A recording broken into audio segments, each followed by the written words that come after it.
अगर पढ़ा हुआ याद नहीं रहता तो कमी तुम्हारी बुद्धि में नहीं, तुम्हारी एकाग्रता और चरित्र में है। आज की वाणी से वह अग्नि निकलेगी जो तुम्हारे दिमाग के जालों को जलाकर राख कर देगी। अगर अपनी बुद्धि को लोहे से फौलाद बनाना है तो इस चर्चा को अंत तक पीना होगा। तुम रोते हो कि तुम भूल जाते हो, तुम परेशान हो कि परीक्षा सिर पर है और दिमाग खाली है। ये हार मान लेने का समय नहीं है। विद्या तो माँ सरस्वती का प्रसाद है और प्रसाद लेने के लिए हाथ नहीं, हृदय साफ होना चाहिए। आज वृंदावन की इस पावन छाया से हम वह गुप्त रहस्य खोलेंगे जो बड़े बड़े विद्वानों ने अपनी तपस्या से पाए हैं। पढ़ा हुआ याद रखना कोई चमत्कार नहीं, ये एक साधना है। अगर तुम थक चुके हो रट्टा मार मार कर, तो आज इस फकीर की बात सुन लो।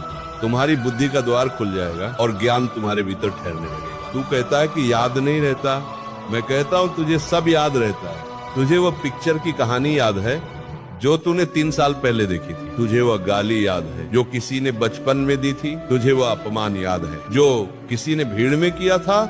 फिर किताब क्यों भूल जाता है? इसका कारण है राग और द्वेष। तेरा मन वहीं ठहरता है जहाँ उसे रस मिलता है। तुझे पढ़ाई में रस नहीं मिल रहा, तुझे पढ़ाई एक बोझ लग रही है। जब तक तू विद्या को भार समझेगा वह तेरे भीतर नहीं टिकेगी।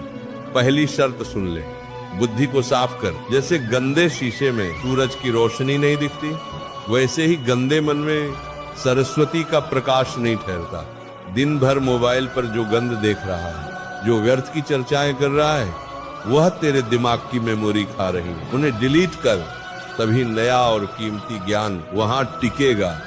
भगवान श्री कृष्ण गीता में कहा है, अभ्यासेन तु कौन्तेय, तू एक बार पढ़कर विद्वान बनना चाहता है, नहीं बनेगा। विद्या तपस्या मांगती है, मंथन कर। जैसे दूध को मथने से मक्खन निकलता है, वैसे ही पढ़ने के बाद किताब बंद कर और आंखें मूंद कर सोच कि तूने क्या पढ़ा। उसे मन ही मन दोहरा, लिख कर देख। जो हाथ से पन्ने पर उतर जाता है वह बुद्धि में छप जाता है। तेरा हाथ तेरी बुद्धि का साथी होना चाहिए। याददाश्त का सीधा संबंध तेरी ओज शक्ति से है। अगर तू अपने वीर का नाश करेगा, गंदी सोच रखेगा, तो तेरी नसें कमजोर हो जाएंगी। फिर तू कितनी भी बादाम खा ले, कुछ याद नहीं रहेगा। सात्विक भोजन कर, तामसिक चीजों से दूर रहे। सात्विक आहार से बुद्धि शुद्ध होती है। आहार शुद्धौ सत्ततो शुद्धि।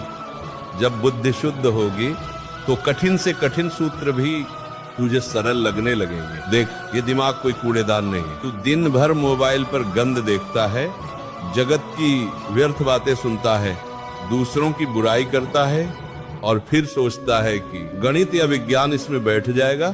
कैसे बैठेगा? तेरी मेमोरी तो